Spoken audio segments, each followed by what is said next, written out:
Longueur, largeur, hauteur.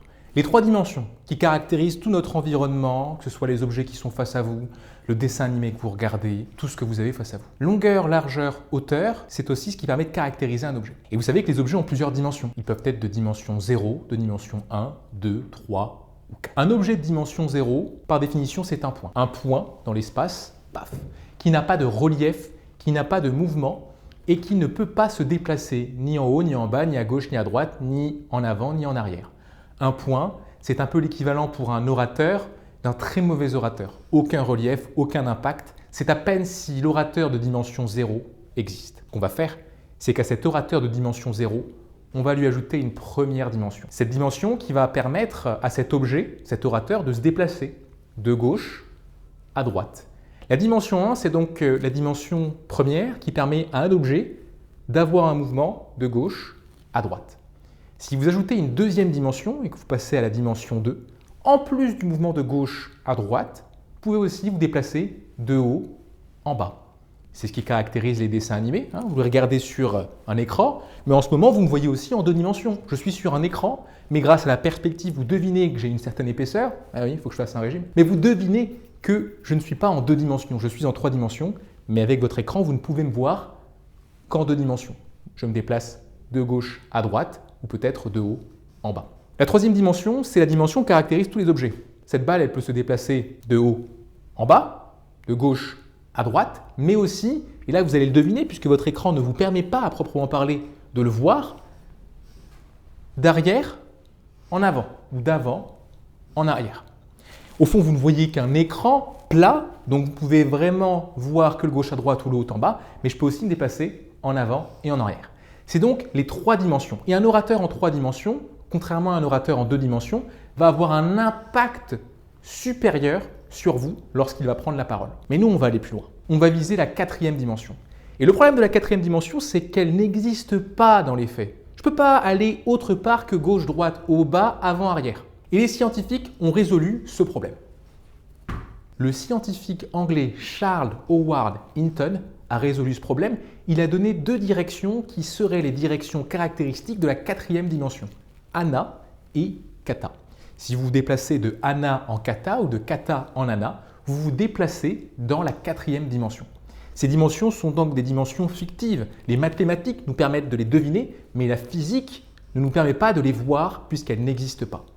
En art oratoire, on va précisément s'appuyer sur ce concept pour développer la quatrième dimension oratoire, celle qui vous permettra de faire la différence. Cette conférence s'intitule « L'art de prendre la parole avec impact, maîtriser les quatre dimensions et en particulier la quatrième dimension oratoire ». Je vais me présenter Nicolas Mel, vous commencez à me connaître, formateur en prise de parole depuis quelques années.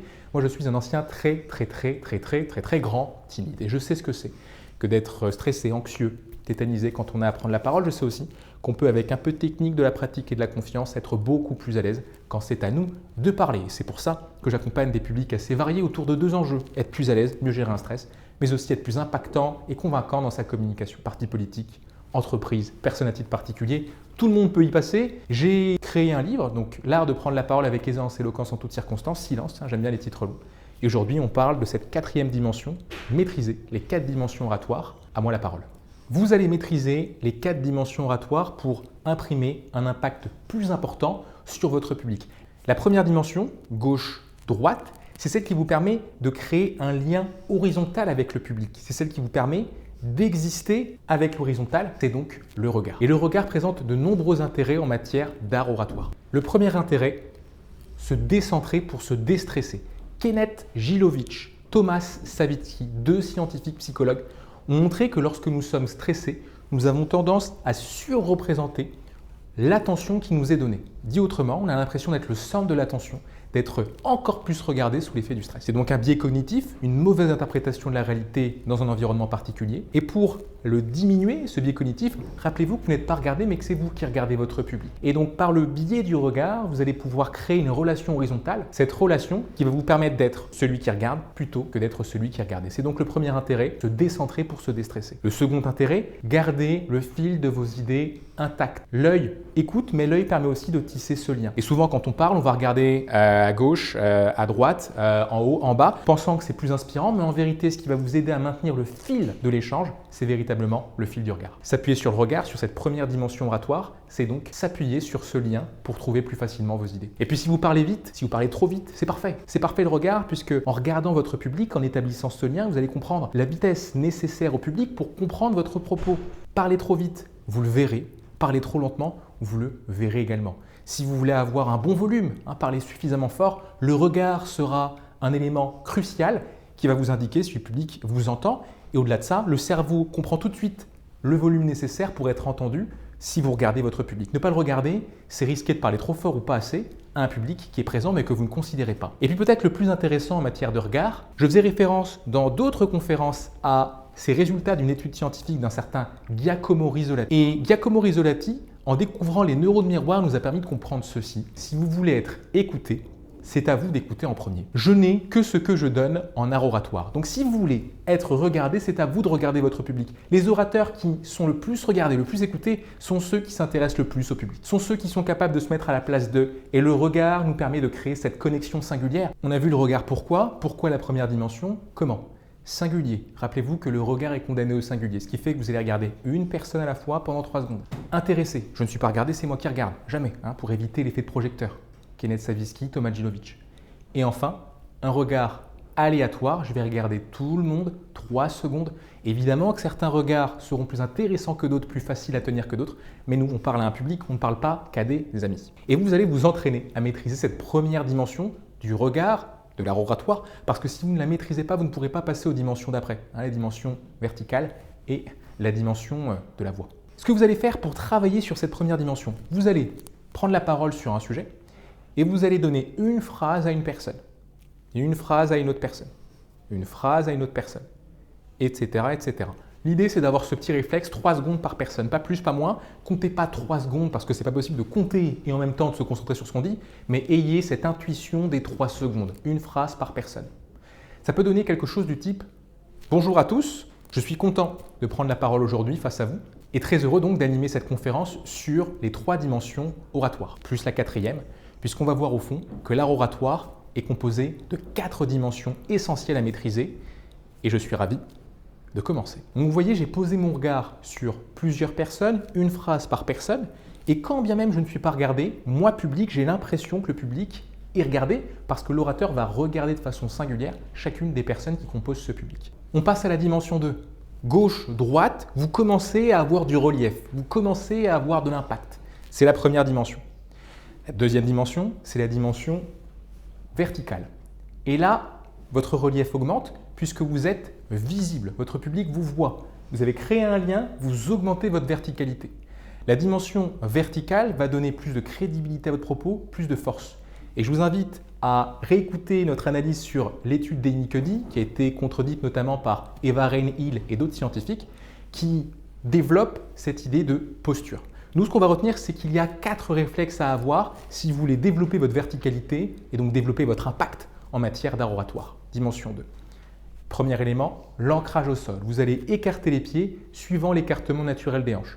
Pas trop écarté, sinon on est planté. Et ça, c'est plutôt nous, messieurs, qui avons tendance à faire ça. Pas trop rapproché, sinon on se balance, on se dandine. Et ça, c'est un petit peu vous, mesdames, qui de façon globale avez tendance à faire ça.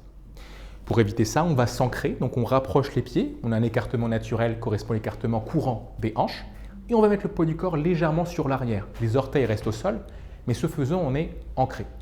Deuxième point, au niveau des genoux, on ne va jamais avoir les jambes trop droites. Pourquoi? Parce que le risque, c'est d'avoir un peu de tremblement au niveau des jambes. Vous avez peut-être déjà vécu ça sous l'effet du stress. On va être les genoux légèrement fléchis. Alors, on ne fait pas non plus du ski, d'accord? On n'est pas totalement fléchi, mais les genoux suffisamment flexibles pour ne pas avoir cette impression d'être au garde à vous. Troisième point, ça se joue au niveau des épaules. Vous allez rapprocher vos omoplates très légèrement. Quatrième point, vous imaginez un fil qui, partant de l'arrière de votre crâne, va rapprocher la tête de l'axe du corps. Et là, vous avez une posture verticale, assumée. Évidemment, pour certains, ça fera bizarre. Pour d'autres, ce ne sera pas naturel, mais ce n'est pas grave. Et si vraiment vous ne vous sentez pas à l'aise, je vous invite à regarder de nouveau notre conférence sur la théorie du cadre, qui vous permettra de comprendre quel cadre adopter en fonction de la situation dans laquelle vous êtes. Et puis si vous êtes assis, c'est un petit peu pareil, sauf qu'on va juste penser à bien redresser le dos à partir de la base de la colonne vertébrale. L'important n'est pas d'être le plus droit possible, mais d'avoir la base de la colonne vertébrale bien redressée pour avoir une verticalité assumée et donc maîtriser la seconde dimension oratoire. Et la dimension 2 comprend aussi la gestuelle. Vous savez, à chaque fois, on ne sait pas ce qu'on va faire de ses mains qui d'un coup sont présentes. Pour la gestuelle, ce que vous allez faire très simplement, c'est vous rappeler d'abord que la gestuelle est importante. Pourquoi? Des études ont montré qu'une personne qui s'exprime avec ses mains a plus d'impact. Et une étude notamment du cabinet of Science de Vanessa Van Edwards, qui a fait une analyse de plusieurs centaines de prises de parole TEDx, a montré que les prises de parole TEDx les plus regardées, donc les plus appréciées, sont les prises de parole où les orateurs et les oratrices qui s'expriment réalisent le plus de gestes. Il y a une corrélation positive entre le nombre de gestes réalisés et le nombre de personnes qui ont regardé ces vidéos. Donc les gestes permettent d'attirer l'attention, de capter le regard. L'Institut national Training Laboratories aux États-Unis a montré qu'on a plus de chances de retenir une information qui s'accompagne de gestes, et donc qui est visuelle, qu'une information qui ne s'accompagne pas de gestes. Donc les gestes peuvent aussi favoriser la mémorisation. Un autre intérêt, les gestes peuvent vous aider à trouver plus facilement vos mots et à développer sa prosodie. Et ça, c'est Marion Tellier qui le dit dans sa théorie des gestes co-verbaux. Les gestes sont associés à des paroles particulières et donc faire le geste peut favoriser la réminiscence d'un mot. Et vous pouvez faire le test pour la prosodie, essayez de parler en mettant vos mains dans le dos et en les bloquant et essayez de parler en vous servant de vos gestes. Vous verrez que votre voix ne sera pas aussi riche si vous vous empêchez de faire des gestes que si vous en faites. C'est donc qu'il y a un lien assez intrinsèque entre les gestes et la voix, la dimension non verbale et la dimension paraverbale. Et enfin, apporter des informations supplémentaires au discours parlé. Si je vous dis quoi qu'il arrive, vous et moi, on reste en contact, vous comprenez qu'on reste en contact, ça veut dire, ça se fait par téléphone. Si vous ne me regardez pas, si je ne faisais pas ce geste-là, vous ne comprendrez pas qu'on reste en contact, ce sera par téléphone. Donc évidemment, c'est un cas particulier et assez rare, mais les gestes ont une valeur ajoutée, permettent d'avoir plus de relief et donc concourent à développer la dimension 2, celle que tout orateur doit maîtriser et que vous allez maîtriser. Alors de quels gestes parle-t-on? Et là, il y a pléthore de gestes. On peut parler des gestes parasites. Les gestes parasites sont des gestes à éviter parce qu'ils créent des alternatives d'écoute. Votre public va regarder ce que vous faites et moins se concentrer sur ce que vous dites. Donc nous, on évite. Les gestes d'interaction, ce geste-là, consiste à montrer l'autre. C'est ce que tu disais Sabrina ou c'est ce que tu disais Paul la dernière fois quand on s'est vu. Donc je vais montrer l'autre pour évoquer ses idées. Le geste à ne pas faire, le geste déictique. Vous allez par là, vous monsieur, vous là-bas, vous madame. Je désigne, je pointe. On nous a appris à ne pas faire ce genre de geste. Nous, on va préférer les gestes d'interaction plutôt que les gestes de pointage. Un autre type de geste, les gestes battements, ce sont les gestes que vous faites le plus souvent, des gestes circulaires d'une main ou des deux mains qui vont donner fluidité, rythme et dynamisme à votre prise de parole. Les gestes iconiques, qui sont des gestes qui représentent, vous mimez ce dont vous parlez. Si je vous dis je vais dormir, si je vous dis tout simplement je suis en train d'envoyer des messages. Leur pendant, métaphorique, vous représentez une idée, cette saveur, et je fais référence à une autre conférence. Et enfin, les gestes emblématiques. Ces gestes sont tout simplement le fait de parler avec le corps. Les mots n'ont plus besoin d'être là pour vous faire comprendre. Si je vous fais un clin d'œil, vous comprenez ce que je viens de vous dire. Pas besoin de parler pour me faire entendre. La troisième dimension, après avoir maîtrisé la dimension horizontale, la dimension verticale, c'est la dimension qui donne du volume aux choses, c'est la dimension de la voix. Et pour la voix, je vous renvoie à l'acronyme déjà évoqué dans une conférence précédente, DIVA, une voix de diva, merci Constance, débit, intonation, volume, articulation et silence, des voix de diva. Et je vous renvoie à l'acronyme DIVA, D-I-V-A, diva, débit, intonation, volume, articulation. Merci Constance. Plutôt que de redévelopper, comme on l'a vu dans la conférence précédente, je vais vous donner quelques exercices pour travailler sur chacun des points, à commencer par le débit. Pour le débit, vous allez vous entraîner à partir de lecture à voix haute. Vous allez me prendre un livre et vous allez lire ce livre. Sauf que vous allez lire très rapidement par moment, très lentement à d'autres. Et je veux que vous vous habituez à cette idée de variation de rythme. Je vais être très rapide par moment, très lent à d'autres. L'idée c'est quoi? C'est de maintenir votre public en haleine. Il faut qu'on continue de vous écouter. Rapide, lent, uniquement à partir de lecture. Et une fois que vous êtes à l'aise, vous enlevez votre livre, vous le fermez et vous vous mettez à vous présenter. Et vous racontez ce que vous avez fait de votre week-end, vos dernières vacances, avec cette idée de variation. Et vous assumez le fait d'être très très lent et parfois le fait d'être très rapide. Il n'y a pas de bon débit, il y a simplement des débits tièdes ou des débits qui sont très rapides ou très lents. Pour les intonations, vous allez me faire un exercice que j'adore, le discours en blabla. Vous allez avoir uniquement la syllabe bla pour vous exprimer. Bla bla bla bla bla, bla bla bla bla bla, bla bla bla bla bla. Et vous allez tenir le plus longtemps possible. Comment faire? Eh bien simplement en utilisant des variations, bla bla bla. Mais si vous voulez tenir au fond, avoir un impact, il vous faut exprimer des émotions. En fait, si vous voulez avoir des intonations, c'est l'émotion qui va véritablement vous y aider. Plutôt que de faire bla bla bla bla bla, bla bla bla, bla bla bla, bla bla bla bla bla, bla bla bla bla, bla bla bla bla bla bla, bla bla bla bla bla bla bla bla, etc. etc. Vous voyez l'idée? Exprimer les intonations, c'est d'abord exprimer des émotions. Vous ne ressentez rien, vous n'exprimerez rien. Vous ressentez quelque chose, de l'enthousiasme, de la colère, de la tristesse, de la joie, de la fatigue. Vous l'exprimerez, votre public la ressentira. Intonation égale émotion. Le volume. Le volume, pour le développer, vous allez simplement développer votre respiration ventrale, votre respiration diaphragmatique. Pareil, je vous renvoie à une vidéo précédente où on explique dans le détail comment rendre la respiration ventrale habituelle. Et puis, vous allez pratiquer cet exercice. Je vais vous demander chez vous de baisser un petit peu le volume du téléphone ou de l'ordinateur parce que là, on va pousser la chansonnette. Vous allez refaire l'exercice suivant. À partir d'une inspiration ventrale, vous allez faire ceci. Et